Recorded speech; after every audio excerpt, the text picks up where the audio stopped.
डोंबिवलीत बेशिस्त आणि प्रवाशांच्या जीवाशी खेळ करणाऱ्या रिक्षा चालकावर वाहतूक पोलिसांनी कारवाईचा बडगा उगारला आहे। मागील 6 महिन्यात रिक्षा चालकाकडे गणवेश, परवाना, नामपट्टी, रिक्षाचे आयुर्मान संपल्यानंतरही रिक्षा चालवत असलेल्या आणि रिक्षात नियमापेक्षा जास्त सीट बसवून प्रवाशांचे जीव धोक्यात घालणाऱ्या 5000 पेक्षा अधिक रिक्षा चालकांवर दंडात्मक कारवाई करण्यात आली आहे। या कारवाईत वाहतूक पोलिसांच्या निशाण्यावर 34 सीट बसवणाऱ्या रिक्षा चालकावर 34 सीट प्रवासी आणि रिक्षा चालक दोघांच्या सुरक्षेला धोका निर्माण करत असून नागरिकांना आणि रिक्षा चालकांना नियम पाळण्याचे आवाहन केले असून जीव वाचवायचा असेल तर 4थ्या सीटवर बसू नका असा थेट इशारा देण्यात आला आहे। त्याबरोबर यापुढे नियम मोडणाऱ्या रिक्षा चालकाचे परवाने व बॅच रद्द करण्याचा इशारा वाहतूक विभागाचे वरिष्ठ पोलीस निरीक्षक श्रीराम पाटील यांनी दिला आहे।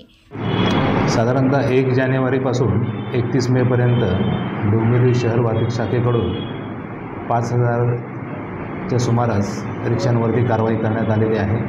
यामध्ये विदाऊट बॅच असतील, विदाऊट युनिफॉर्म असतील किंवा फ्रंट सीट असतील, या संदर्भाने जास्तीत रिक्षांवर कारवाई करण्यात आलेली आहे। प्रवाशांच्या सुरक्षेच्या अनुषंगाने फ्रंट सीट कोणीही रिक्षा चालकांनी भाडे घेऊ नये या संदर्भात लोकांना आपण समुपदेशन पण करतो आहे, त्या पद्धतीनं आवाहन पण करतो आहे। नागरिकांना पण विनंती आहे की त्यांच्या सुरक्षेच्या अनुषंगाने 3च प्रवासी रिक्षामध्ये बसावेत, फ्रंट सीट कोणीही बसू नये आणि या संदर्भात कारवाई ही दररोज चालू आहे, दैनंदिन कारवाई करत आहोत आम्ही। रिक्षा चालकांच्या पदाधिकाऱ्यांना आणि सर्व रिक्षा चालकांना फ्रंट सीट असेल किंवा विदाऊट बॅच असेल, ज्या व्हॅलिड आहेत, जे शासनाने दिलेले नियम आहेत त्या नियमांतर्गत कारवाई करण्यात येत आहे। त्या संदर्भात त्यांनी स्वतः जागरूक व्हावं आणि नियमांचं पालन करावं या संदर्भात सूचना देण्यात आलेल्या आहेत। रिक्षा चालक जर परमिटचा भंग करत असेल तर मोटर वाहन कायद्यान्वये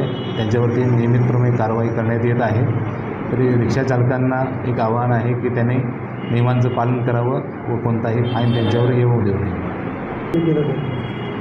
रिक्षा चालकांनी वारंवार नियमाचा भंग केला किंवा कोणताही वाहन चालक वारंवार जर नियमाचा भंग करतो आहे मोटर व्हेकल ॲक्टनुसार, तर त्याप्रमाणे त्याचं लायसन हे निलंबित होऊ शकतं, तसेच त्याचं परमिट जे आहे तेही रद्द होण्याची प्रक्रिया होऊ शकते। Bureau report, Janshakti, Dombivli.